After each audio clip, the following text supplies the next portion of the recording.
యెజ్రా గ్రంథాన్ని ధ్యానం చేస్తా ఉన్నాం కాబట్టి యెజ్రా గ్రంథాన్ని 7వ అధ్యాయాన్ని మనం ధ్యానం చేస్తా ఉన్నాం.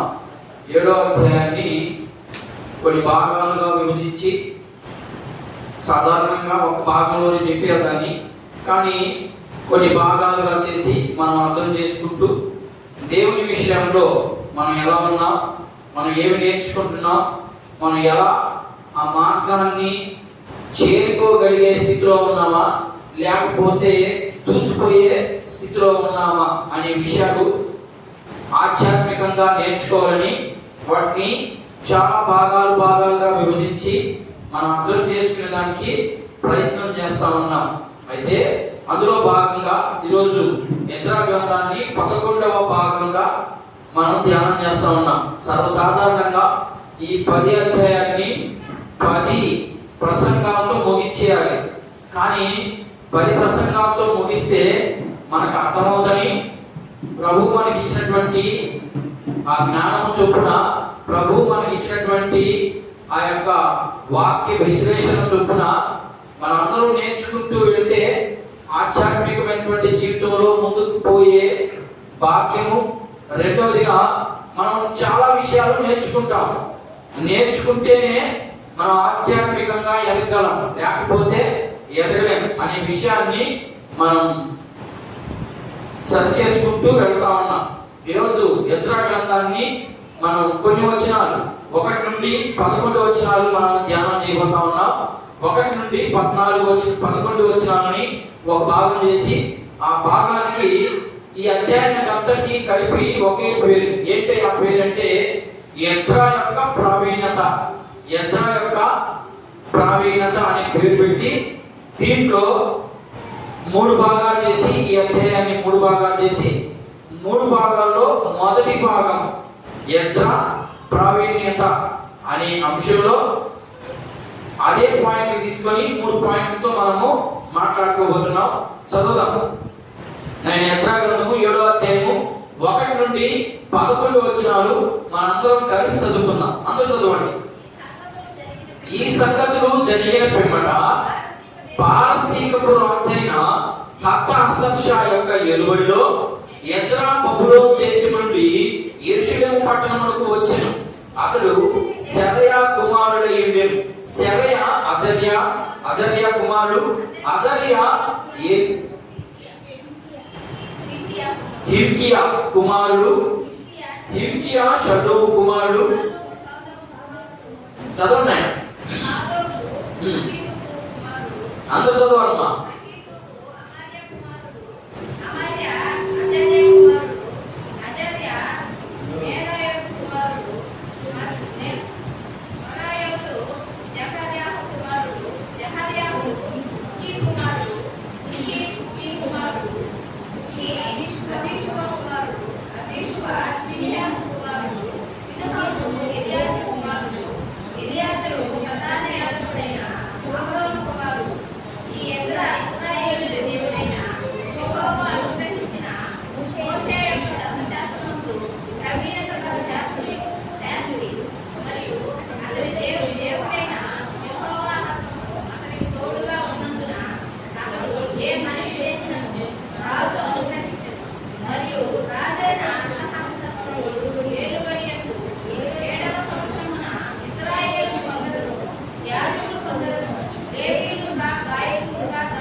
ద్వారపాలకులుగాను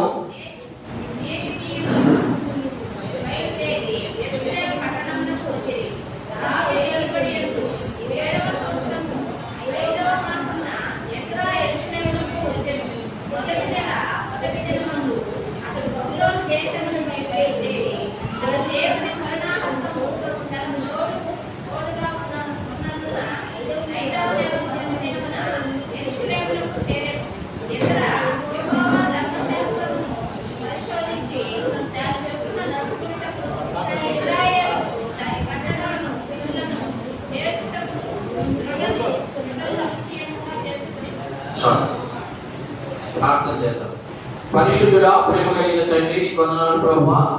చదవబడినటువంటి మాటల్లో నుంచి మీ నామ మహిమార్థమై దేవా మరి వివరించబోతూ ఉండగా ఆత్మతోనూ సత్యంతోనూ బిడ్డలందరూ విని ఆధ్యాత్మికంగా మరి ఎదిగి అభివృద్ధి పరచబడి ప్రతి ఒక్కరిలో వాక్యం ఫలించినట్లుగా కృప చూపించమని, మీరే మహిమ పొందుకోమని, మమ్మల్ని వాడుకోమని నజరేయుడైన యేసుక్రీస్తు వారి ఉన్నతమైన నామంలో ప్రార్థించి అడిగి పొందుకున్నాము తండ్రి, ఆమేన్. చదవబడినటువంటి వాక్య భాగంలో నుంచి కొన్ని విషయాలు మనం నేర్చుకుందాం.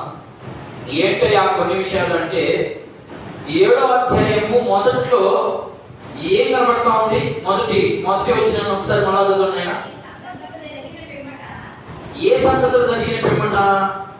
ఈ సంగతులు జరిగిన పిమ్మట అని మాట కనబడతా ఉంది మనకు. ఇది ముందుగా మీకు వివరిస్తామని 7వ అధ్యాయంలో వివరణ, 7వ అధ్యాయంలో ఉన్నటువంటి దాని అంతటినీ క్లుప్తంగా మీకు అర్థమయ్యే రీతిగా 7వ అధ్యాయం భాగంలో ఉన్నదంతా కూడా ఒక 2 విషయాల్లో చెప్పేస్తాను మీకు. ఈ సంగతులు జరిగిన తరువాత అని రాయబడింది అక్కడ. ఈ సంగతులు అంటే దాని అర్థం ఏంటంటే 6వ అధ్యాయంలో జరిగిన సంగతులను అక్కడ కాపి ఇప్పుడు 7వ అధ్యాయము మొదటి భాగానికి వచ్చాడు. 6వ అధ్యాయానికి 7వ అధ్యాయానికి మధ్యలో ఇంచుమించుగా 50 సంవత్సరాల చరిత్ర ఉంది. బాగా అర్థం చేసుకున్నానికి ప్రయత్నం చేయి. నువ్వు ఎలా చెప్పగలవు అనే ప్రశ్న మీకు రావచ్చు. 6వ అధ్యాయానికి 7వ అధ్యాయానికి 50 సంవత్సరాలు మధ్య గ్యాప్ ఉంది అని చెప్తున్నాను నేను. మరి ఎలా చెప్పగలం? ఆ గ్యాప్ని ఎలా చెప్పగలం అనంటే, మనం 6వ అధ్యాయంలో బాగా గమనించినట్లయితే ఎజ్రా పేరు మాత్రం ఎక్కడ కనపడదు. ఇప్పుడు 6వ అధ్యాయం మనం ధ్యానం చేసేసాం. ఈ 6వ అధ్యాయంలో ఎజ్రా ఉన్నట్లు కానీ లేదా ఎజ్రా పరిచర్య చేసినట్లు కానీ ఎక్కడైనా ఒక్క వచనమైనా కనపడిందా?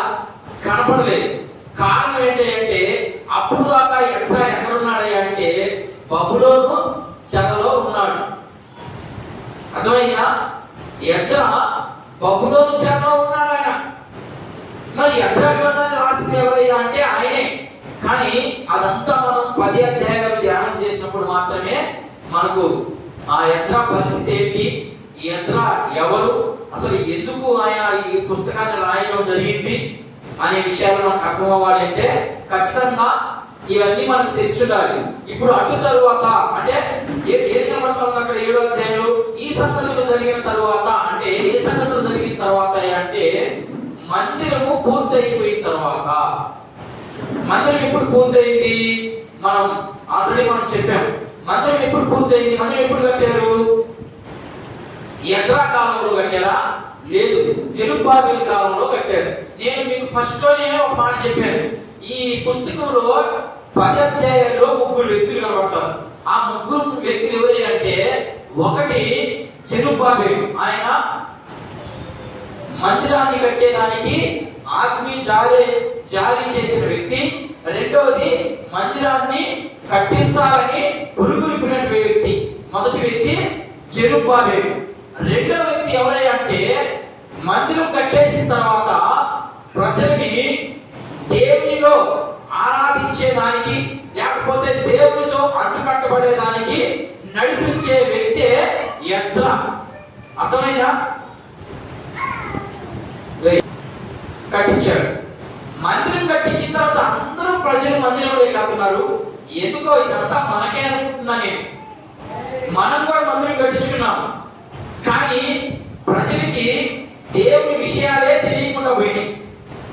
ఇదంతా నాకు తెలిసి ఇది అసలు మన కోసమే లేకపోతే నా సంఘం కోసమే అని నేను భావిస్తున్నా. ఒకవేళ మీరు ఎట్లా భావిస్తున్నారో నాకైతే తెలియదు, కానీ నేనైతే ఇదే భావిస్తాను. ఇదంతా ఇక్కడ ఏం జరిగిందో ఈ ఎజ్రా గ్రంథంలో సేమ్ డిటో అదే మన చర్చలో జరుగుతూ ఉంది. నేను ఖచ్చితంగా చెప్పగలను ఈ మాట. ఎందుకంటే ఇక్కడ ఉన్నటువంటి ఈ భాగాల్లోనే మనకు నేర్పించేదానికి దేవుడు ఈ గ్రంథాన్ని మనకు ప్రేరేపించి ఈ గ్రంథాన్ని ధ్యానం చేయమని చెప్పాడని నేను అనుకుంటా ఉన్నా. మందిరం కట్టేశాడు. మందిరం కట్టాడు జెరుబ్బాబెలు. మందిరం కట్టిన తర్వాత దానికి కావాల్సినటువంటి అవసరాలు అక్కర్లు అన్ని ఏదో ఒక రీతిగా దేవుడు తన ప్రజల ద్వారా జరిగించడం జరిగింది. అన్యుడైనటువంటి ఒక వ్యక్తి ద్వారా దేవుని మందిరాన్ని కట్టించుకొని చూడండి, ఆయన ప్లాన్ ఏంటంటే దేవుని ప్రజలకి భయం ఉండదు, దేవుని ప్రజలకి అసలు దేవునితో మాకు ఏ సంబంధం లేదు అన్నట్లుగా ఉంటారు. కానీ ఒక అన్యుడై ఉండి దేవుని విషయాలు తెలియనటువంటి వ్యక్తి ఉండి దేవునికి అంత ప్రాధాన్యత ఇస్తా ఉన్నాడు అంటే మనకు దేవుడు తెలిసి, దేవుని కట్టడలు తెలిసి, దేవుని నిబంధనలు తెలిసి, దేవుని పనితీరు తెలిసి, దేవుని పాపం తెలిసి, దేవుని ప్రేమ తెలిసి, ఇవి తెలిసిన మనము దేవునికి మాత్రం లోబడే స్థితిలో లేవు. కాబట్టి ఇప్పుడు దేవుడు ఏం చేశాడు? జెరుబ్బాబెలుని ప్రేరేపించాడు. మనం పోయిన వారం నేర్చుకున్నాం ఏమని? వీళ్ళు మందిరాన్ని పక్కన పెట్టి వాళ్ళ సొంత పనులు చేసుకునేదానికి సిద్ధపడ్డారు. అలాంటి సమయంలో దేవుడు ప్రవక్తల్ని కొద్దిమందిని లేపుకున్నాడు, రాజుని లేపుకున్నాడు, మందిరాన్ని కట్టించుకున్న తర్వాత వీళ్ళు ఎలా ఉన్నారయ్యా అంటే ప్రజలు వాళ్ళ ఇష్టానుసారంగానే జీవిస్తున్నారు. మందిరం కట్టారు, బరువు అయితే మాత్రం అర్పిస్తున్నారు. మనం కూడా ప్రార్థన అయితే మాత్రం చేస్తున్నాం. ఎలా చేస్తున్నాం ప్రార్థన, ఎవరి కోసం చేస్తున్నాం ప్రార్థన అనే విషయాన్ని మనం నేర్చుకోవాలి. ఇప్పుడు ఎజ్రా అప్పుడు దాకా ఎక్కడ ఉన్నాడు? మందిరం కట్టిందాక చెరలో ఉన్నాడు. ఆయన బబులోను చెరలో ఉన్నాడు.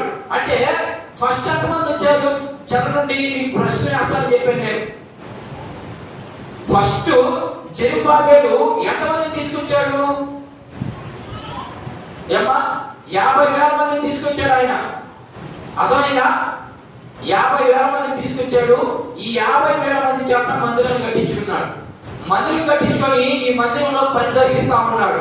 కానీ వీళ్ళు 50,000 మంది ఎవరు కూడా దేవునికి లోబడినట్లు, దేవుని కట్టడని ఆచరించినట్లు కూడా కొద్దిమంది మాత్రమే చేస్తున్నారు. కానీ కొద్దిమంది చేయకుండా ఆగిపోయినారు. ఆగిపోయిన సమయంలో ఇప్పుడు దేవుడు మరలా ఈ ఎజ్రా ద్వారా కొంతమంది ప్రజలని మరలా యెరూషలేముకి నడిపించాడు, యెరూషలేముకి తీసుకొచ్చాడు. ఈయన ఎందుకు వస్తున్నాడు? ఇప్పుడు ఆధ్యాత్మికంగా ప్రజలని దేవుని వైపుకు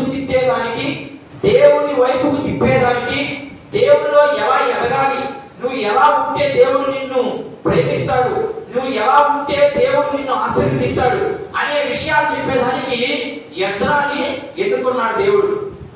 ఎజ్రాని ఎన్నుకొని ఎజ్రా ద్వారా 2,000 మందిని తీసుకొచ్చాడు. మొత్తం ఇశ్రాయేలు సంఖ్య చెరగలిగింది. సంఖ్య ఎంత?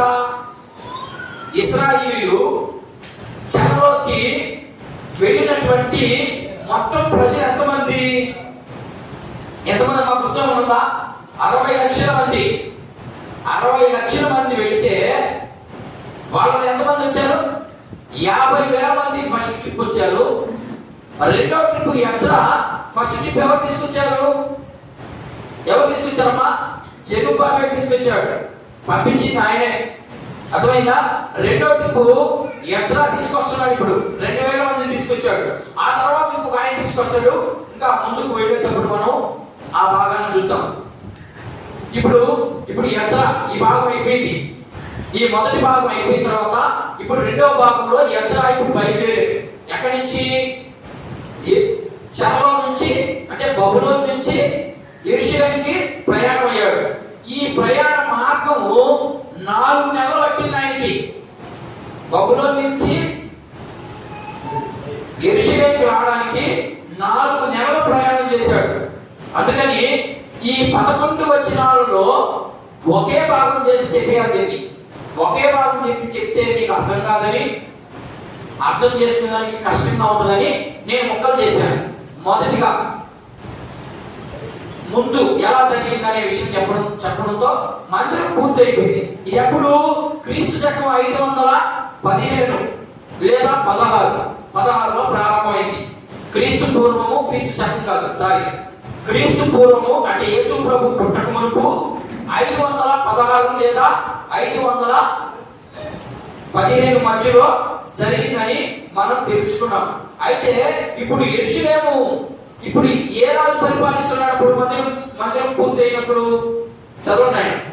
మందిరము పూర్తయినప్పుడు ఏ రాజు పరిపాలన చేస్తున్నాడు? దర్యావేషు. నేను చదువుకున్నాను కదమ్మా. నిన్న వారం పూర్తిగా చదువుకున్నాను. అందుకనే మీరు చదువుకొని వస్తేనే మీకు అర్థమవుతుంది. చదువుకోలేకపోతే మీకు ఏం అర్థం కాదు. వారం రోజులు గ్యాప్ వస్తుంది. ఈ వారం రోజుల్లో కనీసము దేవుడి దగ్గర రోజుకు ఒక అరగంట కూర్చొని చదవలేదా? అరగంట అయిపోతుంది ఒక అదే. మనకు ఫుల్ బిజీ అయిపోయింది. సంఘం అంతా ఇక్కడే ఉంది. మన సంఘం అనే కాదు కానీ ప్రపంచంలో 70% బైబుల్ చదివి రాదోళ్ళు. కాబట్టి నోరు నెలబొట్టుకొని వస్తూ ఉంటారు. వీళ్ళు అలాంటి వాళ్ళు పరలోక రాజ్యం ఎలా పోతారు? దేవుడికి వీళ్ళకి సంబంధం ఎలా ఉంటుంది? ఉండదు. కాబట్టి దేవుని యందు భయం ఉండదు, భక్తి ఉండదు. మేము మాత్రం దేవుని ప్రజలమే.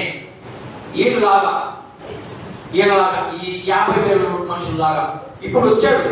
వాళ్ళని హెచ్చరికతో వాళ్ళకి ఏమైనా బుద్ధొస్తుందేమని ఈ యజ్ఞాన్ని ప్రేరేపించి ఈ యజ్ఞ ద్వారా ఆధ్యాత్మికంగా నువ్వు ఎలా ఎదగాలనో, ఎలా నువ్వు ముందుకు వెళ్ళాలనో, ఏ మార్గంలో వెళ్ళాలనో ఈ యజ్ఞ ఎలా వచ్చాడో వాళ్ళకి నేను ఇలా ఉన్నాను, నేను ఇలా వచ్చాను కాబట్టి నేను ఇప్పుడు దేవుని హస్తము నా వెనకుంది నన్ను నడిపిస్తుందని చూపించేదానికి ఈ యజ్ఞ యొక్క ప్రావీణత అని పేరు పెట్టడం జరిగింది. ఇది మందిరం ఎప్పుడు కట్టారు? మీకు నేను మధ్యలో ఎవరు క్రీస్తు పూర్వము 515-16 మధ్యలో కట్టారు. తర్వాత 50 సంవత్సరాల గ్యాప్ వచ్చేసింది. ఇక్కడికి 6 అధ్యాయాలు వెళ్ళిపోయి అర్థమైందా? ఇప్పుడు 50 సంవత్సరాల గ్యాప్ వచ్చింది. 50 సంవత్సరాల తర్వాత ఎన్ని సంవత్సరాలు వస్తుంది ఒకసారి లెక్కించమ్మా. మీరు లెక్కండి. 515 వేసుకున్నాం, 16 515 ఒక 50 ఎంత అయింది? ఎంత అయిందమ్మా?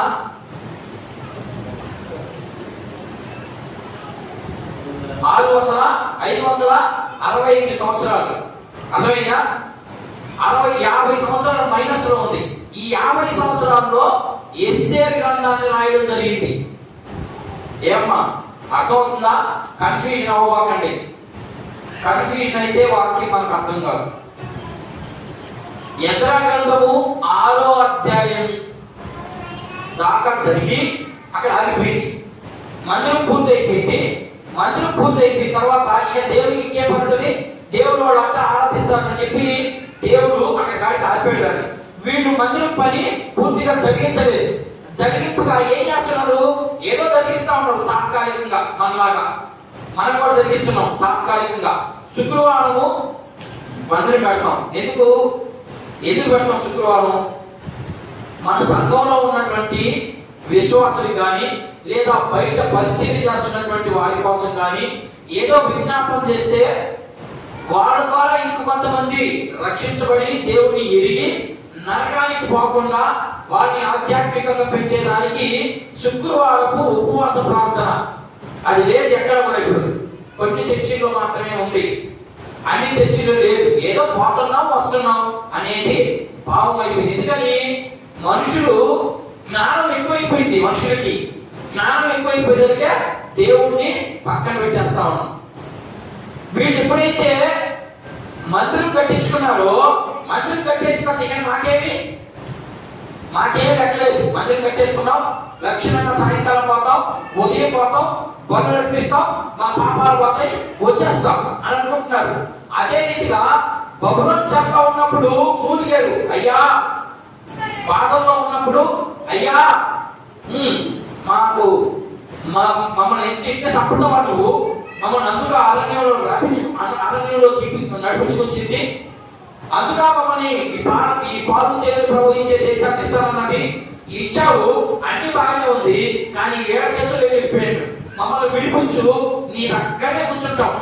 చేస్తుండ్రా అలాంటి ఒప్పందాలు చేసుకోండిరా? ఖచ్చితంగా చేస్తుంటా. నేను చేశాను కాబట్టి దేవుడు వారి యొక్క మనవిని దేవుడు ఇప్పుడు అనేక మంది రాజుల్ని ప్రేరేపించి విడిపించి బయటికి తీసుకొస్తే ఇప్పుడు ఇదేం చేశాడు? దేవుడి మందిరం కట్టేశాడు. కాబట్టి దేవుడి మందిరం పని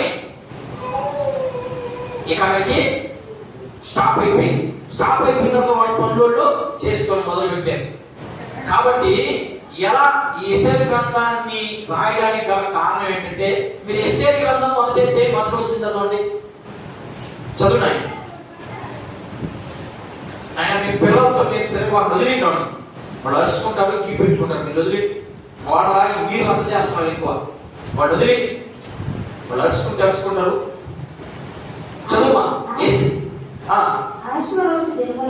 అహశ్వరోషు దినములలో జరిగిన చర్యల వివరములు. అది ఏంటంట ఇక్కడేమో రాశాడు, యెజ్రా గ్రంథం మొదటి అధ్యాయంలో ఈ సంగతులు జరిగిన తర్వాత అని రాసి, ఇప్పుడు అక్కడేం రాసినాడు, అహశ్వరోషు రాజు. నేను ఇప్పుడు ఏ రాజు ముందు మందిరం కట్టినప్పుడు ఏ రాజు కనబడ్డాడు మనకు? దర్యావేషు కనబడ్డాడు. ఇప్పుడు ఎవరు కనబడుతున్నారు? అహశ్వరోషు రాజు కనబడుతున్నాడు. ఈ అహశ్వరోషు రాజుకి దర్యావేషు రాజుకి మధ్యలో జరిగిన సంఘటనే ఈ 50 సంవత్సరాల చరిత్ర. ఓకేనా? ఇప్పుడు మీకు అర్థమైపోయి ఉంటుంది అనుకుంటాను. ఈ 50 సంవత్సరాల చరిత్ర ఎక్కడి నుంచి వచ్చిందంటే 6వ అధ్యాయానికి 7వ అధ్యాయానికి మధ్యలో ఎస్తేరు గ్రంథం జరిగింది. అంటే ఎస్తేరు యొక్క చరిత్ర జరిగింది. అర్థమైందా? అర్థమవుతుందా? అర్థం కావట్లేదా? ఏం అర్థం కావట్లేదా? అర్థమవుతుంది కదా? ఈ మామూలుగా మీరు ఎట్లా చదవాలంటే, ఒకవేళ చదువుకోవాలంటే యెజ్రా గ్రంథాన్ని 6వ అధ్యాయం చదివి 7వ అధ్యాయం ఆపేసి ఎస్తేరు గ్రంథాన్ని చదివి ఆ తర్వాత ఎస్తేరు గ్రంథం అంతా అయిపోయిన తర్వాత యెజ్రా గ్రంథం 7వ అధ్యాయం చదివితే అప్పుడు కంటిన్యూషన్ గా చదివినట్టు లెక్క అవుతుంది. ఇట్లా లేదనుకుంటే యెజ్రా గ్రంథాన్ని చదివేసి అప్పుడు ఎస్తేరు గ్రంథానికి కానీ పోయారంటే నీకేం అర్థం కాదు. అర్థమైంది? అందుకే ఎందుకు బైబుల్ ట్రైనింగ్ నేర్చుకోవాలనే దానికి, ఎందుకంటే ఇవన్నీ తెలియాలి. ఇవేం తెలియకుండా మనం ఏం చేస్తాం? ఎస్తేరు గ్రంథాన్ని పురుడు చదువుకుంటూ వెళ్ళిపోతాం. మనకేం అర్థం అవుతుంది చదువుకుంటూ పోతే? అందుకు బైబుల్ని ట్రైనింగ్ కావాలి, నేర్చుకోవాలి, క్షుణ్ణంగా పరిశీలన చేయాలి. పరిశీలన అక్కడ చేస్తారు, మన ఇంటికాడ పరిశీలన మాత్రం చేయలేము. మొత్తేసుకున్న కూడా మీరు కనీసం ఒక అధ్యాయాన్ని కూడా చదువుకోలేకపోతున్నారు. ఇది జరిగినటువంటి సంఘటన. అందుకు అటు తర్వాత జరిగిన సంగతులు, ఈ సంగతులు జరిగిన తర్వాత అని ఎందుకు మొదలు పెట్టాడంటే 7వ అధ్యాయంలో ఎస్తేరు గ్రంథంలో జరిగిన చరిత్ర అంతా చెప్పి ఆ తర్వాత కంటిన్యూషన్ గా రాస్తా ఉన్నాడు, పొడిగిస్తా ఉన్నాడు. ఇది దాని భావం. ఇప్పుడు 7వ అధ్యాయంలో మొదటిగా ఈ యెజ్రా ఎవరు అసలు ఈ భాగాన్ని తీసుకున్నాం. మొదటి 4 వచనాలు చదువుకున్నాం. యెజ్రా గ్రంథము అసలు యెజ్రా ఎవరు అనే విషయాన్ని చూడండి. ఆయన ఎలా పరిచయం చేసుకున్నాడు, ఎలా తెలియపరుస్తా ఉన్నాడు మనకి. యెజ్రా ఎవరు? యెజ్రా గ్రంథము 1వ అధ్యాయము 7వ అధ్యాయము 1 నుంచి 5 వచనాల్లో ఆయన ఎవరో రుజువు చేసుకుంటున్నాడు. మరి నువ్వెవరో రుజువు చేసుకోవాలి కదా? నేను చెప్పేది వింటున్నారా? మనం కూడా రుజువు చేసుకోవాలి. మనం ఎవరిని? నేను పలానా ఆయన భార్యని లేదా పలానా ఆయన కుమారుడిని అనంటే, ఇప్పుడు ఉదాహరణకి ఒక పెద్ద వ్యక్తికి దగ్గరికి వెళ్ళాం. పెద్ద వ్యక్తి అంటే ముసలాయన దగ్గరికి వెళ్ళిన తర్వాత నేను పలానా ఆయన కొడుకులు అంటే అర్థం అవుతుందా? అర్థం కాదు. ఇప్పుడు ఏం చేయాలా? మా తాతో ముత్తాతను కానించి బయటికి తీసుకురావాలి. అప్పుడు మాత్రమే ఆ వ్యక్తికి అర్థం అవుతుంది. అందుకని యెజ్రా ఎంత సింపుల్ గా చెప్తున్నాడో చూడండి. ఏం చెప్తున్నాడో చూడండి. చదువు. ఈ సంగతులు జరిగిన పిమ్మట పారసీక దేశపు రాజైన అర్థవశిష్ట యొక్క ఏలుబడిలో యెజ్రా బబులోను దేశం నుండి యెరూషలేము పట్టణమునకు వచ్చెను. ఇతడు సెరాయా కుమారుడు. ఎవరంటైనా అమ్మా ఎవరు? సెరాయా కుమారుడు. ఈ సెరాయా ఎవరు?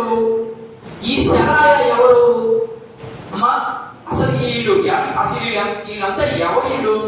నేను యెజ్రా గురించి అసలు యెజ్రా ఎవరు అనే విషయాన్ని తీసుకొస్తే ఆయన ఏంటంట, రెండవది ఏం చూపించారు ఇక్కడ? ధర్మశాస్త్రం అంతా తెలిసినవాడు, ధర్మశాస్త్రాన్ని బాగా క్షుణ్ణంగా పరిశీలించినటువంటి వ్యక్తి అని రాశాడు. ధర్మశాస్త్రాన్ని ఎవరు చేయాలా? ధర్మశాస్త్రాన్ని ఎవరు బోధించాలా? ఎవరు బోధిస్తున్నారు పాత రోజుల్లో? దేవుడు ఇచ్చినటువంటి ఆజ్ఞలు, దేవుడు ఆజ్ఞించాడు కదా, ఇదిగో మీరు మాత్రమే ధర్మశాస్త్రాన్ని బోధించాలి అని చెప్పాడు దేవుడు. ఎవరు? అహరోను సంతతి వారికి మాత్రమే. అర్థమైందా?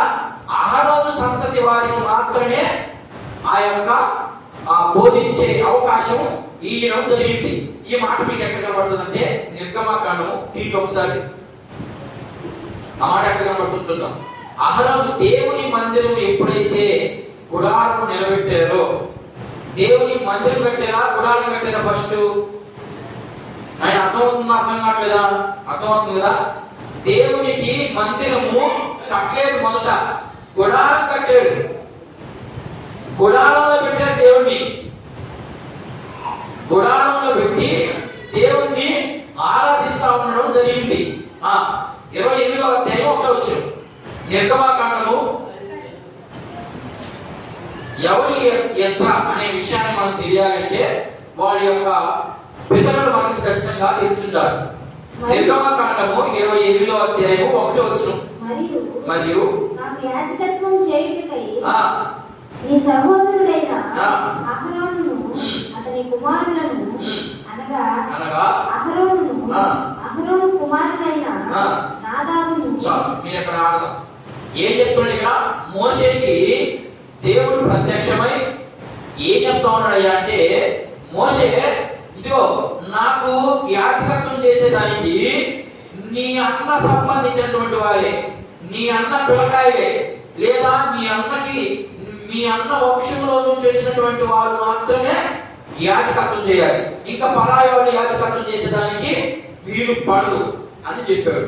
అందులో మొదటిగా యాజకత్వం చేసే వ్యక్తి ఎవరయ్యా అంటే అహరోను. ఈ అహరోను కుమారుడు ఎవరెవరో ఇప్పుడు మనం చూద్దాం. అహరోను సంతతి వారు ఎవరు అంటే యెజ్రా ఎవరు అనే దానికి ఆయన ప్రూఫ్ చేసుకుంటున్నాడు. నేను పలానాయన కుమారుణ్ణి, నేను పలానాయన మనవణ్ణి, నేను పలాని వంశానికి చెందినటువంటి వ్యక్తిని అని చెప్పి ఆయన ప్రూఫ్ చేసుకుంటున్నాడు. ఆ మాట ఎక్కడ కనబడుతుందంటే మొదటి దినవృత్తాంతాల గ్రంథం. చూద్దాం, ఒక నిమిషం ఆయన పరిశీలన చేద్దాం. మొదటి దినవృత్తాంతముల గ్రంథం పక్కనే ఉంటుంది చూడండి. మొదటి దినవృత్తాంతముల గ్రంథము 6వ అధ్యాయం. మొదటి దినవృత్తాంతముల గ్రంథము 6వ అధ్యాయం 1వ వచనం. లేవి కుమారులు ఎవరంట? లేవి కుమారులు గెర్షోను, కహాతు, మెరారి.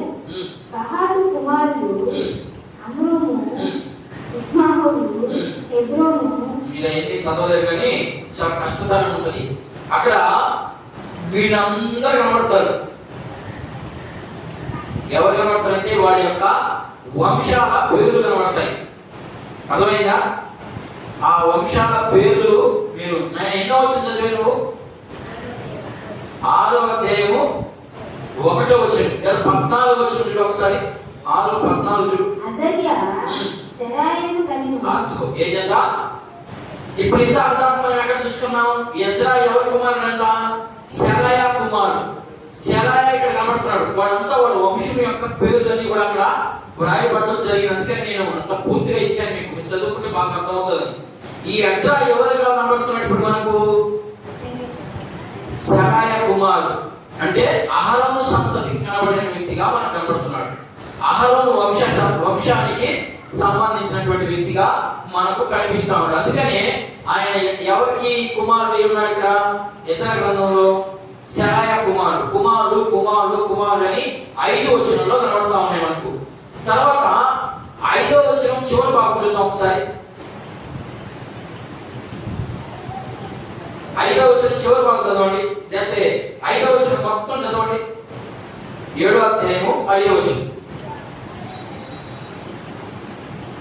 యెజ్రా గ్రంథము 7వ అధ్యాయం 5వ వచనం.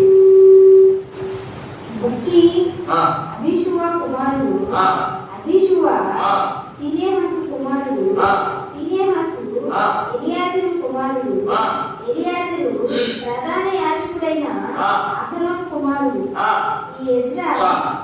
అహరోను కుమారుడు ఈ యెజ్రా అన్నాడు. అక్కడ మీరు బాగా పరిశీలన చేయాలి వాక్యాన్ని. అప్పుడు మాత్రమే మనకు వాక్యం బాగా అక్కడ దాకా చెప్పుకుంటూ వచ్చి ఇప్పుడు ఈ యెజ్రా అహరోను కుమారుడైన ఈ యెజ్రా అన్నాడు. అంటే ఇప్పుడు ఎవరికి పుట్టినట్టు ఆయన? ఈ మాటను బట్టి ఎవరికి పుట్టినట్టు? ఏమమ్మా మీకు అర్థం కావట్లేదా? అర్థం కావట్లేదా? ఇప్పుడు దాకా చెప్పుకుంటూ వచ్చాడు, నేను పలానా వంశానికి సంబంధించిన వ్యక్తిని అని చెప్తూ వచ్చి వెంటనే ఏం చెప్తాడంటే 6వ వచనంలో 5వ వచనంలో ఏం చెప్తాడంటే ఎలియాజరు ప్రధాన యాజకుడైన అహరోను కుమారుడు. అహరోను కుమారుడు ఈ యెజ్రా అనే భావం వస్తుంది మనం సర్వసాధారణ చదివితే. కానీ మనం ఎట్లా అర్థం చేసుకున్నాం దాన్ని? అహరోను కుమారుడిని అర్థం చేసుకున్నాం. వాస్తవానికి ఇశ్రాయేలుకి ఒక చట్టం ఉంది. ఏంటంటే ఉదాహరణకి మీకు అర్థమయ్యేదానికి మత్తయి సువార్త మొదటి అధ్యాయం, మత్తయి సువార్త మొదటి అధ్యాయం. ఆ క్రమం మీకు తెలియాలని నేను ఉదాహరణతో చూపిస్తా ఉన్నాను.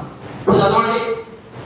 అబ్రహాము కుమారులకు దావీదు కుమారుడైన అబ్రహాం పుట్టాడు, దావీదు ఏమ్మా పుట్టలేదు కదా.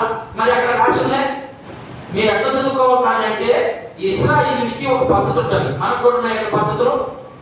పెళ్ళి అయినప్పుడు ఏం చేయాలి? పెళ్ళైన తర్వాత ఎర్ర మందులు తీసి దిష్టికి తీయాలి. ఉండగా మనకి పద్ధతి ఉందా లేదా? ఉంది, ఖచ్చితంగా ఉంది. అట్లాగనే యూదులకు ఒక పద్ధతి ఉంది. కుమారుడు కుమారుడు కుమారుడు అంటే వాడు పుట్టాడని కదా దాని అర్థం.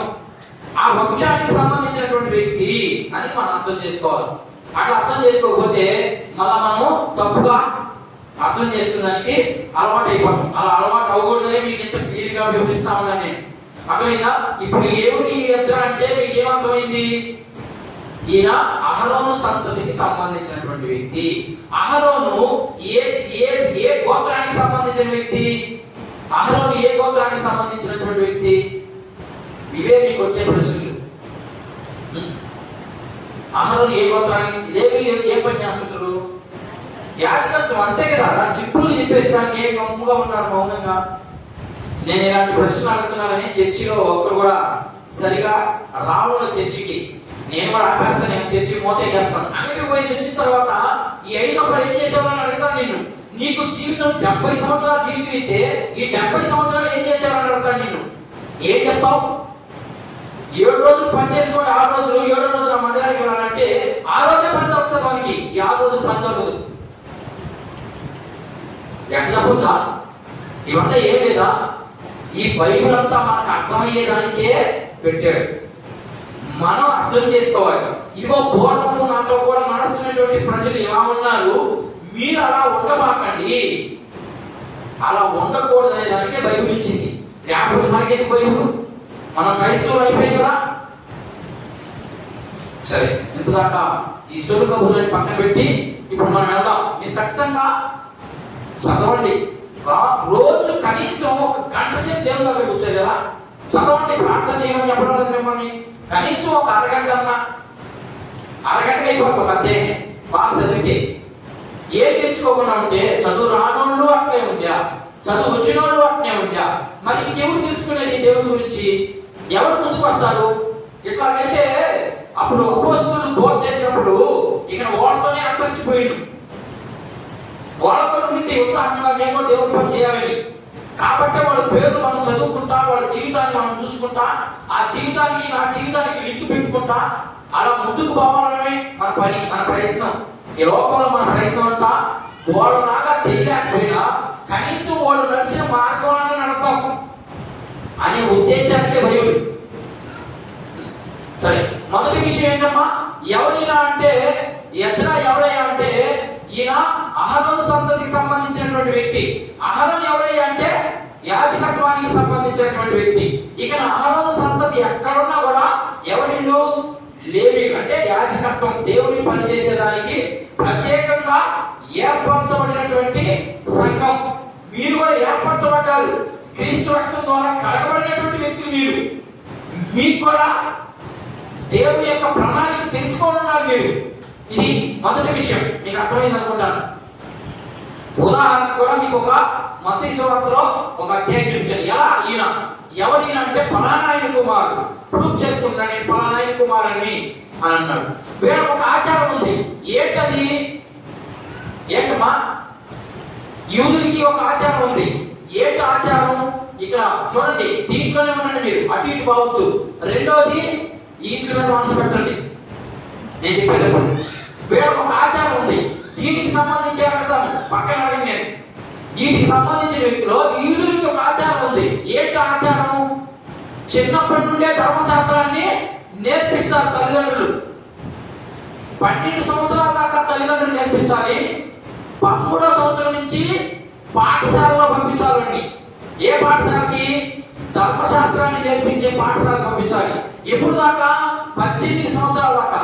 ఈ 18 సంవత్సరాల తర్వాత వీడే పెళ్లి చేసుకోవాలి. తల్లిదండ్రులు పోయి ఎక్కరు, మనం ఇప్పుడు పోయి ఎక్కలేదు. వీడే వెళ్ళి పెళ్లి కూతుర్ని సెట్ చేసుకొని చూసుకొని ఆమె తీసుకొచ్చి ఇంటికి ఆమె అనుకునేది. వీడే పోయి చూసుకోవాలన్న తర్వాత బావడం పోయి ఎందుకు చేయాలనుకునేది. వీడు ఆమె పోయి చూసుకోవాలి. చూసుకొని ఈయన వచ్చి ఆమెని మళ్ళా సాకేదానికి ఒక కొంప కట్టుకొని అన్ని శుద్ధంగా చేసి అప్పుడు పోయి ఆమెను తీసుకొచ్చి పెళ్లి చేసుకోవాలి. అప్పుడు విధి జరుగుతుంది. దీని అంతటినీ ఆధ్యాత్మికంగా మనం ఏం నేర్పించాలి? క్రీస్తు అనే పెళ్లి కొడుకు రాబోతున్నాడు, మనం పెళ్లి కూతురుగా ఉన్నాము, మనం సిద్ధపడితే మధ్యాకాశంలో మనకు విందు జరగబోతుంది. ఇది దాంట్లో ఉన్న కాన్సెప్ట్. మనం అర్థం చేసుకునే దానికి యూదులకి ఉన్నటువంటి సిద్ధాంతమే ఆధ్యాత్మికంగా మనం నేర్చుకోవాలి. ఏంటి? పెళ్ళికొడుకు ఎవరు? పెళ్ళికొడుకు ఎక్కడి నుంచి వస్తాడు? వదులుతున్నప్పటికీ ఆకాశంలో నుంచి, ఆయన పరదేశంలో నుంచి ఎక్కడికి వస్తాడు? ఇప్పుడు మధ్యాకాశంలోకి వస్తాడు. మధ్యాకాశంలోకి వచ్చినప్పుడు ఎప్పుడు వస్తాడు ఆయన? అన్ని సిద్ధపరిచి వస్తాడు. అక్కడ యోహాను సువార్తలో ఉంటది, నేను నా తండ్రి అనేక నివాస స్థలాలు మీకోసం సిద్ధపరిచి అప్పుడు వస్తా నేను. ఇప్పుడు పెళ్ళికొడుకు ఎట్లా వస్తున్నాడు? ఇక్కడి నుంచి 18 సంవత్సరాలు ధర్మశాస్త్రాన్ని నేర్చుకొని 18వ సంవత్సరాన్ని పెళ్ళికూతుర్ని ఎత్తుకుంటాడు.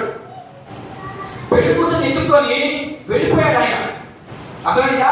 అక్కడ ఇల్లు అన్ని సిద్ధం చేసి అప్పుడు వస్తాడు పెళ్ళికూతురు కోసం. అలాగే యేసు ప్రభు మన కోసం మధ్యాకాశంలోకి రాబోతా ఉన్నాడు. రాబోయే సమయానికి మనం ఏం చేయాలి? పెళ్ళికూతురు వచ్చేదానికి సిద్ధంగా ఉండాలి. పెళ్ళికొడుకు వచ్చి పిలిచేదానికే పెళ్ళికూతురు ఎలా ఉండాలి? సిద్ధపడి ఉండాలి. ఇప్పుడు మనం సిద్ధపడి ఉంటే మనం విందు, లేకపోతే విందు లేదు. ఇక్కడే ఉంటాం మనం.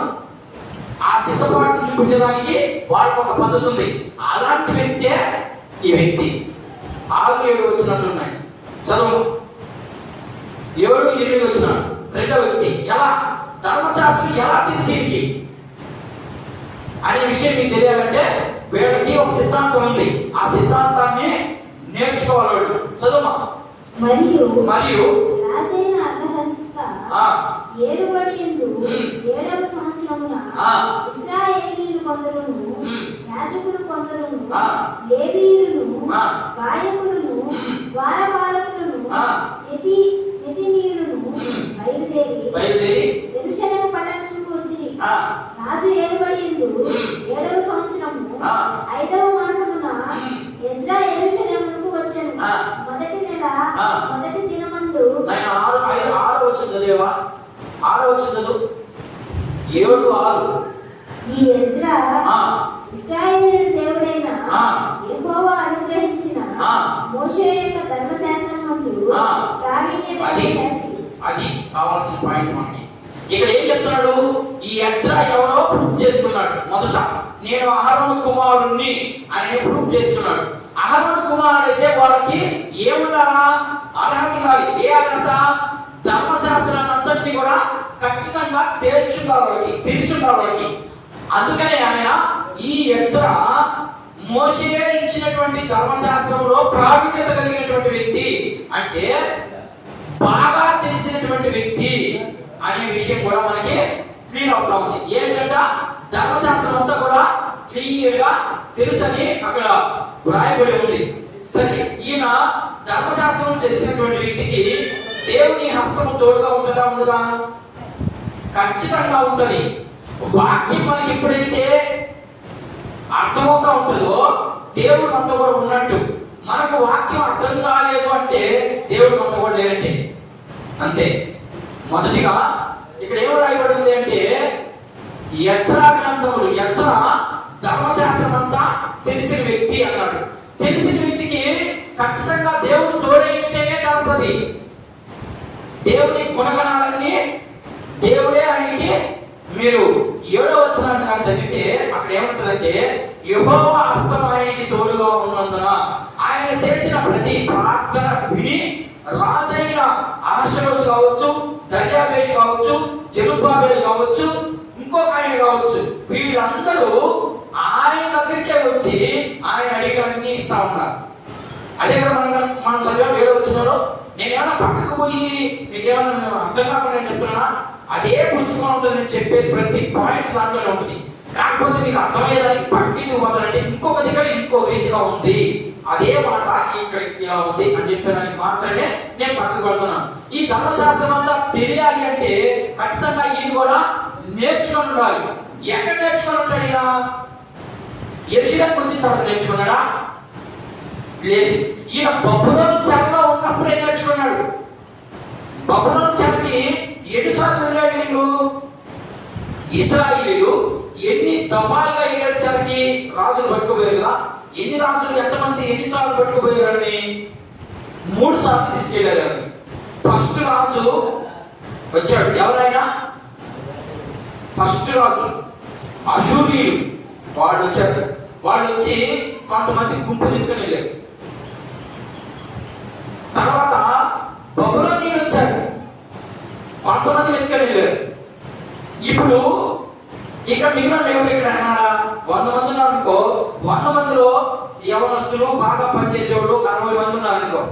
60 మంది వెతుకొని వెళ్ళాడు మొదటి వచ్చి. తర్వాత మళ్ళా రెండో ఆయన వచ్చాడు.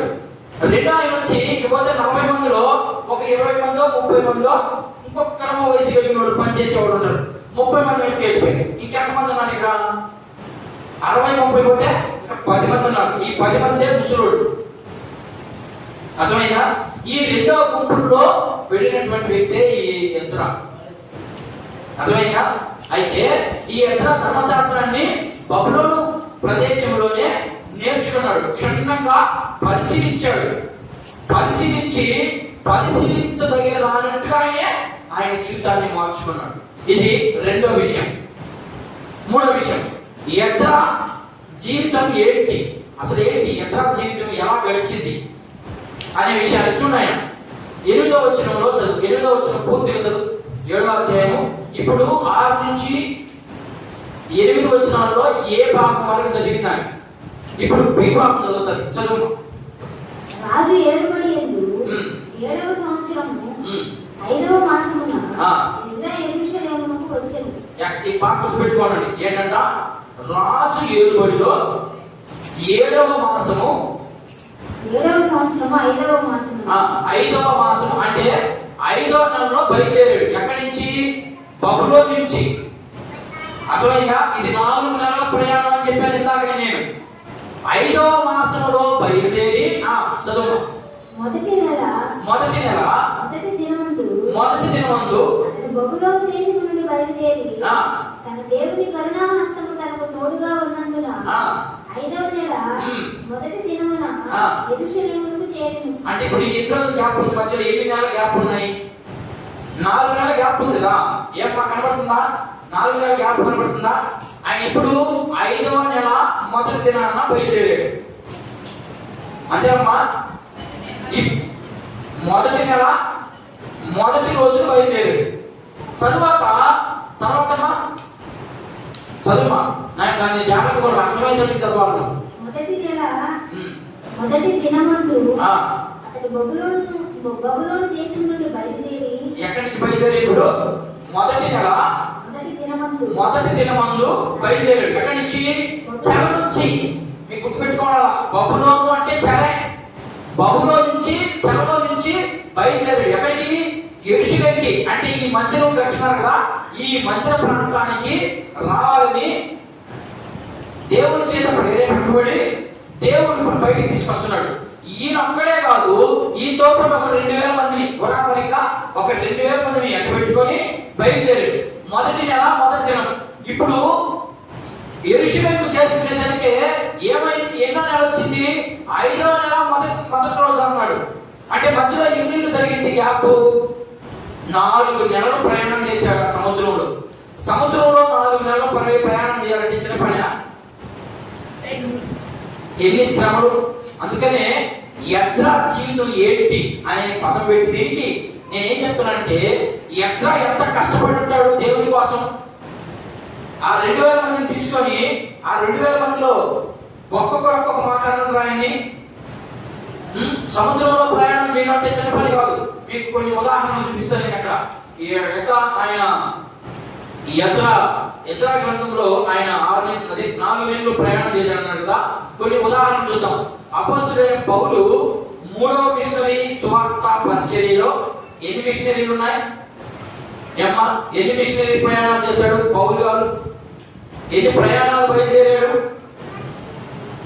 గుర్తులేదా? నేను అన్నీ చెప్పున్నాను మీకు, మీరు రాసుకుంటున్నారు కానీ బీరువా మీద పెట్టేస్తున్నారు. చదవడం లేదు. ఖాళీ దొరికినప్పుడు మాత్రమే చదవండి, చదివితేనే మనకు అర్థమవుతుంది. పౌలు 3 ప్రయాణాలు చేశాడు. అర్థమైందా? ఇది చివరి ప్రయాణం. ఇక కొద్ది అలాంటప్పుడు మూడవ మిషనరీ ప్రయాణం జరిగింది. 3వ మిషనరీ ప్రయాణం ఎక్కడి నుంచి, ఏ అధ్యాయం నుంచి స్టార్ట్ అయింది? అపోస్తలుల కార్యంలో చెప్పాను. అపోస్తలుల కార్యం చెప్పాను మీకు ప్రాంతానికి నేనేం బాధ్యుడుగా. ఓకేనా? అయితే ఈయన 3వ మిషనరీ ప్రయాణంలో చివరిగా స్వార్థ ప్రకటించడానికి వెళ్ళి ఓడ ప్రయాణంలో బయలుదేరి. ఇప్పుడు చూద్దాం 27వ అధ్యాయం తీయండి ఒకసారి. 27వ అధ్యాయం అపోస్తలుల కార్యము 27వ అధ్యాయం. సముద్రంలో ప్రయాణం ఎంత భయంకరంగా ఉంటుందో చూపిస్తున్నాను మీకు. ఎజ్రా వచ్చాడు, 4 నెలల ప్రయాణం జరిగింది. ఈయన 4 నెలల ప్రయాణం అంతకు డబల్ చేశాడు ఎజ్రా. అర్థమైందా? చదువుదాం. 27వ అధ్యాయము 4వ వచనం చదవండి.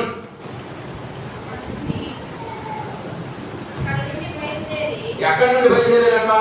పైన చదువు.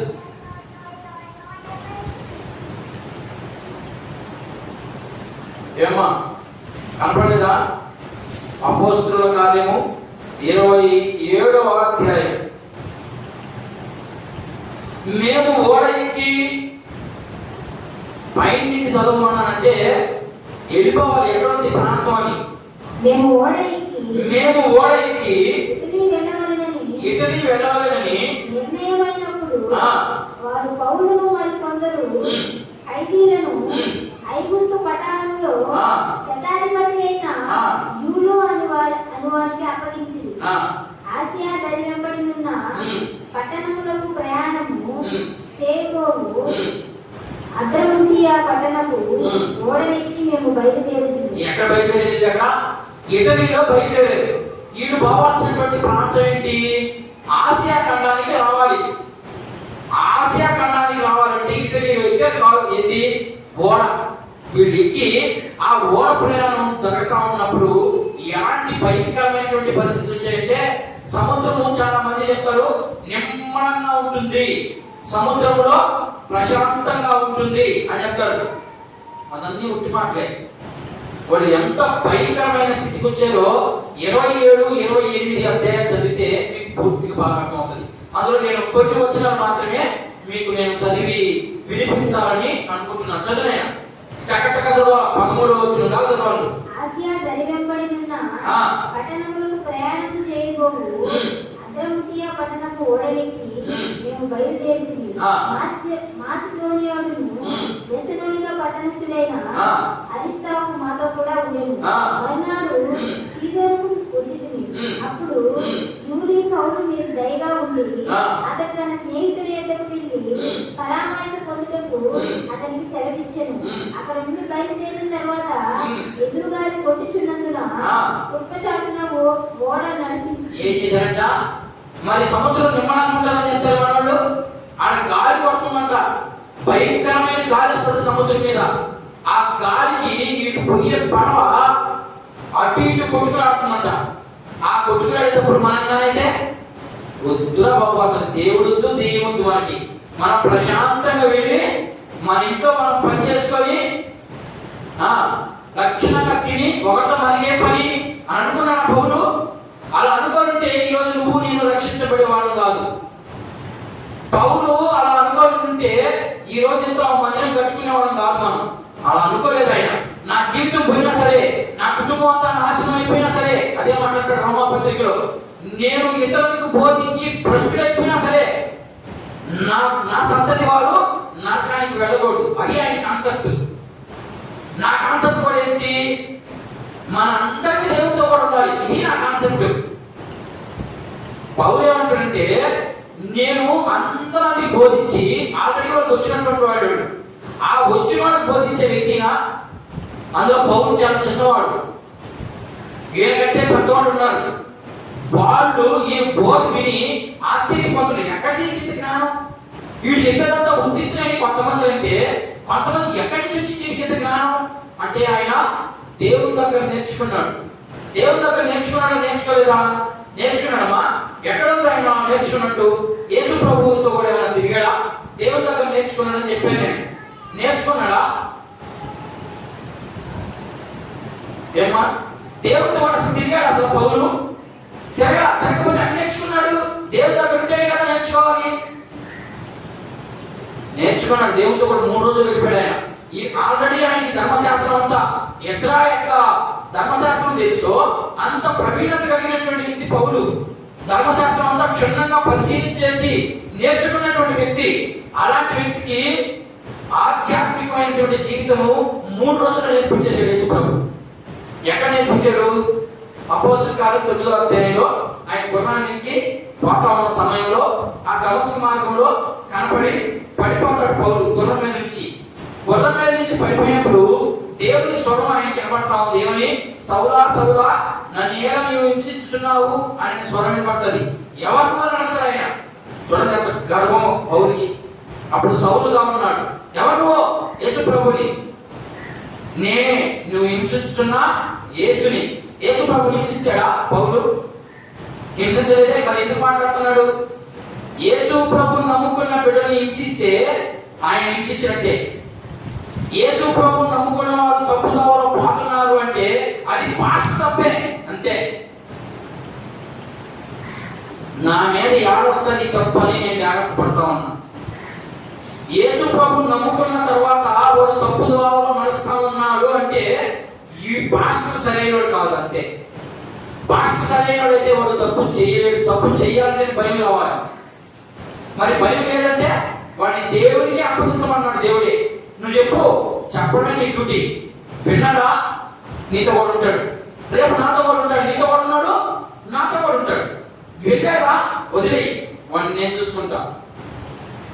రామపత్రికలకు వచ్చేసరికి వాడు భ్రష్టు మనసుకు అప్పగిస్తాడంట. వాడికి సిగ్గు ఉండదు, శ్రమ ఉండదు. చేసిన పని పదే పదే పదే పదే చేసుకుంటూ వెళ్ళిపోతాడంట. దాన్నే భ్రష్టు మనసు అంటారు. బాగా మీరు వినాలి వాక్యాన్ని. మీరు వాక్యానికి సమయాన్ని ఇస్తే కదా అసలు. వాక్యానికి సమయాన్ని ఇవ్వకుండా సొల్లు కబుర్లకి సమయం ఇస్తే ఆధ్యాత్మికంగా ఎదగలేం. దేవునితో కూడా మనము ఉండలేం. దేవునితో కూడా ఉండాలంటే వాక్యానికి సమయం ఉండాలి. సరే, నా సమయం ముందుకు అయిపోతా ఉంది కాబట్టి నేను ఇంకా ముందుకు వెళ్తాను. ఇప్పుడు ఏం చేస్తున్నారు? ఇక్కడ సముద్రంలో ప్రయాణం చేశాడు ఆయన 4 నెలలు. పౌలు మాత్రం కొద్ది రోజులే ప్రయాణం చేసింది. ఎజ్రా 4 నెలలు ప్రయాణం చేశాడు. ఈ 4 నెలల్లో ఎంత క్షోభను పెంచుంటాడు. ఎందుకు ఇదంతా? అనేక మందిని దేవుని వైపుకు తిప్పేదానికి ప్రయాణం అయింది ఆయన. ఆల్రెడీ వచ్చి మందిరం కట్టుకున్నారు, బలులు అర్పిస్తున్నారు, అన్ని బాగానే ఉన్నాయి. కానీ దేవుని ఇష్టానుసారంగా జీవించలేదు కాబట్టి ఇప్పుడు దేవుడు ఎజ్రాని ప్రేరేపించి చిన్నప్పటి నుండే ప్రేరేపించి ధర్మశాస్త్రాన్ని అంతటినీ నేర్పించి పంపించాడు. ఇప్పుడు నా బిడ్డలు పాడైపోతా ఉన్నారు, వాళ్ళకు ఉన్న సత్యం చెప్పు, ఉన్న సత్యాన్ని చెప్పి నువ్వు వాడు నా వైపు తిప్పు. తిరిగినారా ఆశీర్వాదం అనుభవిస్తారు, తిరగలేదా వాళ్ళ బాధలు వాళ్ళ భర్తను వదిలి అన్నాడు. అర్థమైందా? ఇది ఎజ్రా యొక్క జీవితం మనకు నేర్పే పాఠం. చివరిలో ఎజ్రాలో 3 ప్రాముఖ్యమైనటువంటి విషయాలు ఉన్నాయి. ఏంటి మనకు ఎజ్రా జీవితం మనకు నేర్పే పాఠం ఏంటంటే ఎజ్రాలో 3 విషయాలు ఉన్నాయి. ఏంటి చెప్పండి అమ్మా. ఇప్పుడు దాకా నేను ఇక్కడే ఉన్నాయి అన్ని, నేను చెప్పిన అన్ని ఇక్కడే ఉన్నాయి. నేనేమి కొత్తగా ఏమి పక్కకు పోయి అడగడం లేదు. నేను చెప్పిన దాని గురించి అడుగుతా ఉన్నాను. ఏమే ఉన్నాయి ఎజ్రాలో? 3 ప్రాముఖ్యమైన విషయాలు ఉన్నాయి. ఏంటంటే ముందు నేర్చుకున్నాడు. అర్థమైందా? నేర్చుకున్న దాన్ని ఆయన ఆచరించాడు. ఆచరించిన దాన్ని బోధించాడు. ఇది ఆయనలో ఉన్న 3 విషయాలు. ఈరోజు చాలా మంది నేర్చుకోరు, బోధించేదానికి సిద్ధంగా ఉంటారు. అర్థమైందా? ఇది నేర్చుకోకపోగా మళ్ళా బోధించాలి, మళ్ళా వాళ్ళే గొప్ప గొప్ప ఆచారాలు పెడతారు, రకరకాలైన పద్ధతులు పెడతారు. కానీ ఎగ్జా జీవితంలో అలా లేవు.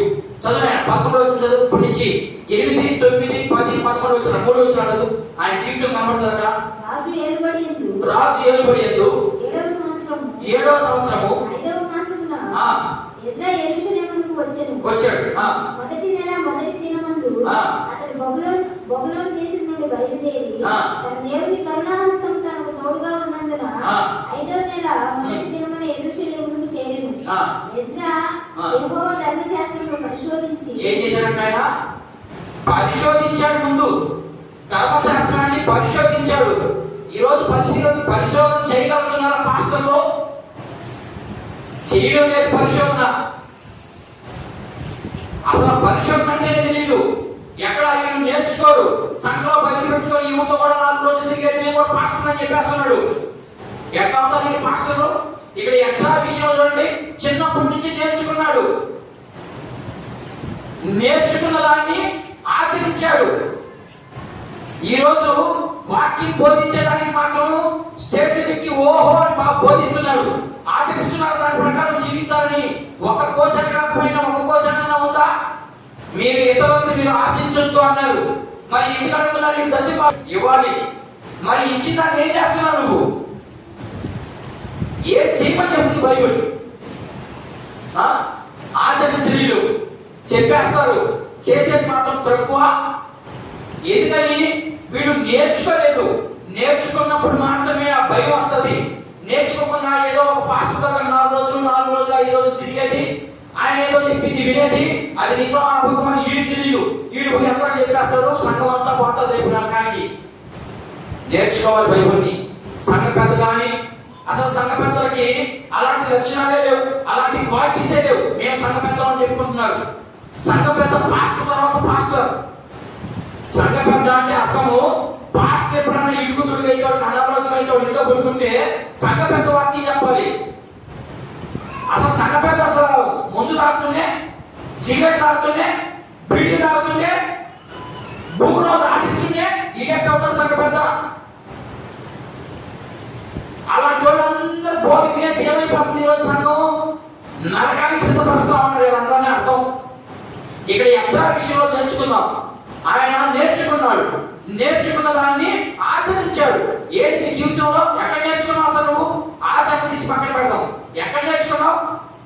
ఆడు బోధించేదానికి మాత్రం మెట్లు ఎక్కేస్తున్నాడు. వీడు ఇశ్రాయేలుకి ఏమేమి చరిత్ర ఉంటుందో తెలియదు.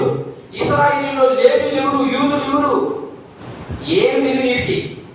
అసలు వాళ్ళు ఎన్ని గోత్రాల వాళ్ళు పిల్లలు ఎంతమంది, ఇవన్నీ ఎక్కడ దొరుకుతాయి? వాళ్ళకి ఏం తెలియదు. వాళ్ళు మాత్రం ఎక్కేసేది ఏదో ఒక వాక్యం తీసేసుకునేది, దాన్ని తీసుకొని బోధిస్తా ఉండేది. అదంతా తప్పు. రేపు దేవుడు ఏస్తాడు మేకలని, గొర్రెల్ని. గొర్రెలు మేకలు. గొర్రె విశ్వాసకి సాదృశ్యం. కీర్తన 23వ కీర్తన మనకి బాగా అర్థమవుతుంది. అర్థమైందా? మేకలు అవిశ్వాసకి సాదృశ్యం, అంటే దేవుని భయం లేనటువంటి వాడికి సాదృశ్యం. అలాంటి వాడు బోధిస్తే మీరు అట్లా ఇప్పుడు సపోర్ట్ కొడతారా? చూద్దాం. యజ్రా జీవితంలో నుంచి మనం నేర్చుకోవాల్సిన పాఠాలు చాలా ఉన్నాయి. ఇప్పుడు ఈ బోధించేవాడిని కొద్ది మందిని చూపించి నేను ముగించేస్తా. ఒకే ఒక ఇద్దరు చూపిస్తాను. ఆ ఇద్దరు ఏం చెప్తున్నారు? దేవుని వాక్యాన్ని నేర్చుకోకుండా బోధిస్తే ఏమవుతుందో చూద్దాం. ఒక 2 మాటలు మాత్రమే నేను చెప్పి, ఎందుకంటే టైం చాలా అయిపోయింది. 2 మాటలు చెప్పి మాత్రమే నేను ముగిస్తాను. చూద్దాం. ఆయన రోమపత్రిక పౌలు గారు ఎందుకు ఇలా మాట్లాడుతున్నాడు చూద్దాం. ఏం మాట్లాడుతున్నాడు చూద్దాం. రోమపత్రిక 2వ అధ్యాయం ఏమేమి మాట్లాడుతున్నాడు ఆయన పౌలు. అలా బోధించేవాడు నేను చెప్పేది జాగ్రత్తగా వినండి. నేర్చుకోకుండా, ఉదాహరణకి నేను అనండి, 10వ తరగతి పరీక్ష రాయాలి అంటే ఎన్నో తరగతి చదువుకోవాలా? 9వ తరగతి కూడా చదువుకుంటే సరిపోద్దా? ఏమ్మా చెప్పండి నాకు. 10వ తరగతి పరీక్ష రాయాలి. నేను 10వ తరగతి పరీక్ష రాయాలి అంటే 10వ తరగతి మాత్రమే, ఆ బుక్స్ మాత్రమే చదివితే నేను 10వ తరగతి రాయగలనా? లేకపోతే 1వ తరగతి నుంచి చదువుకుంటా పోతే 10వ తరగతి సులభమా? చెప్పాలి. అమ్మా అది పాయింట్. అసలు అసలు ఎక్కడ రాయాలో నీకు తెలియకుండా ఒక్క సంవత్సరం పోయి బైబిల్ ట్రైనింగ్కి అలాంటి వాళ్ళ గురించి అలాంటి వాళ్ళు ఎలా ఉంటారో ఏమైపోతారో చూద్దాం. కొన్ని వచ్చిన చూద్దాం. చదువు. నేను రోమన్ పత్రిక 2వ అధ్యాయం 17 వచ్చిన రోమిలకు రాసిన పత్రిక రోమా సంఘానికి రాస్తా ఉన్నాడు 2వ అధ్యాయం. ఏంటంట? నీవు యూదుడు అని ఆగనవక. నేను ఇందాక చెప్పాను, యూదుడికి ఏముంటది? చిన్నప్పటి నుండే ధర్మశాస్త్రం అంతా తెలియాలి, వాడు మాత్రమే యూదుడు. అదే మాట రాస్తుంది ఇక్కడ. ఏమని రాస్తున్నాడు? నీవు యూదుడు అని పేరు పెట్టుకొని ధర్మశాస్త్రం అంతా తెలుసని దేవుని యందు అతిశయించుచున్నావు. నాకు అంతా తెలుసని అతిశయిస్తున్నావు నువ్వు. ఆయన చిత్తమెరిగి ఆయన చిత్తం ఏంటో తెలియదు నీకు. ధర్మశాస్త్రం ముందు ఉపదేశం పొందిన వాడవని శ్రేష్టమైన వాటిని మెచ్చుకొనుచున్నావు కావా? జ్ఞాన సత్య స్వరూపమైన ధర్మశాస్త్రము గలవాడమై ఉంది. నేను గుడ్డి వారికి ఏం చేస్తున్నాను? మీరు ఆ వాక్యాన్ని పదే చదవడమ్మా. దాంట్లో చాలా విషయం దాగి ఉంది. నువ్వు క్రైస్తవుడు అనే పేరు పెట్టుకున్నావు కానీ, లేకపోతే నువ్వు పాస్టర్ అని పేరు పెట్టుకున్నావు కానీ, నువ్వు ధర్మశాస్త్రాన్ని సరిగా ఉపదేశించడం లేదు. నువ్వు సరిగా ఉపదేశించినప్పుడు మాత్రమే దేవుని చిత్తానికి అనుకూలంగా ఉంటుంది బోధ. దేవుని చిత్తం ఏంటి? ఏ ఒక్కరు నశించిపోకూడదు, ఏ ఒక్కరు పాపంలో ఉండకూడదు, ఏ ఒక్కరు నరకానికి వెళ్ళకూడదు అనేది ఆయన ఉద్దేశం. మరి ఈ రోజు నేర్పిస్తున్న నువ్వు అందరూ తప్పుడు దోవలో వెళ్తా ఉన్నారు. తప్పుడు సిద్ధాంతాన్ని దేవుడు ఒకటి చెప్తే నువ్వు ఇంకొకటి చెప్తున్నావు. నీకు అలా అర్థం అవుతుందా? అర్థం చేసుకునేదానికి నువ్వు 1వ తరగతి నుంచి చదువుకుంటూ వస్తే 10వ తరగతి పరీక్ష నువ్వు ఫ్రీగా రాయగలవు. ఏదో బట్టి కొట్టేసి 4 మాటలు ఏదో ఆ 10వ తరగతి వచ్చిన క్వశ్చన్ పేపర్లో కొన్ని లీక్ చేసుకొని రాసేస్తే నువ్వు కూడా పాస్ అవుతావు. కానీ ఉద్యోగం కాడికి పోయితే నేను ఉన్న సత్తా వాడు బయటకు వచ్చేస్తుంది, అప్పుడు నెట్టేస్తాడు. అలా ఉండొద్దు అని చెప్తున్నాడు. చదువు. నేను ఇంకొక మాట చదువు. పేతురు రాసినటువంటి తిమోతికి రాసినటువంటి పత్రిక 1వ అధ్యాయం చూడండి. 2 మాటలు చదివి ముగించేద్దాం. తిమోతికి రాసినటువంటి మొదటి పత్రిక 1వ అధ్యాయం 5 నుంచి 7 వచనాలు చదివి మన తిమోతికి రాసినటువంటి మొదటి పత్రిక 1వ అధ్యాయం చదువు. 1వ అధ్యాయం 5వ వచనం నుంచి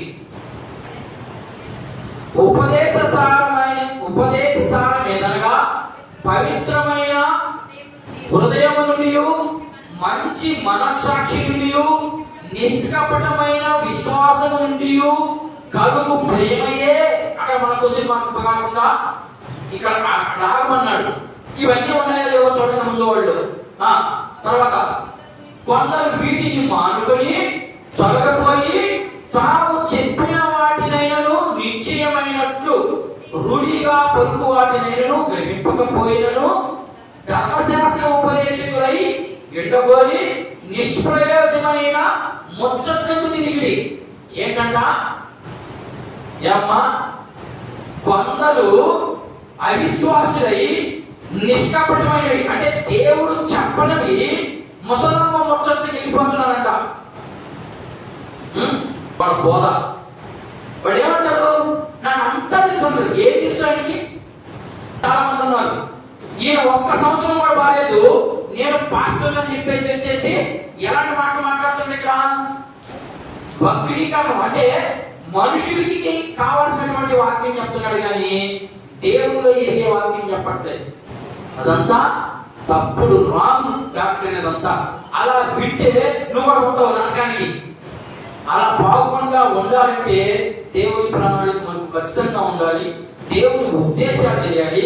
అసలు దేవుడు ఏమై ఉన్నాడు, ఎందుకు మనల్ని ప్రేరేపించాడు, ఎందుకు మనం సంఘాన్ని పడుతున్నాం, ఇవన్నీ మనం తెలుసుకున్నప్పుడు మాత్రమే దేవుని విలువ మనకు తెలుస్తుంది. ఇవే తెలియకుండా మనం ఏదో తాత్కాలికంగా వెళ్తున్నాం వస్తున్నాం అంటే దేవుని విలువ మనకి తెలియదనే విషయాన్ని గ్రహించుకున్నాం. ఇప్పుడు ఒకవేళ మీరు అలాంటి స్థితిలో ఉంటే ఇంతవరకు దాకా మాకు తెలియదు, ఈరోజు ఎజ్రా గ్రంథంలో నుంచి లేదా ఎజ్రా జీవితంలో నుంచి కొన్ని విషయాలు మాకు నేర్పించావు ప్రభువా అని ఎంతమంది అయితే మార్పు కలిగి ఇప్పటికిప్పుడే ఒప్పుకుంటారో వాళ్ళందరికీ ప్రభువు దగ్గరగా ఉన్నాడు కాబట్టి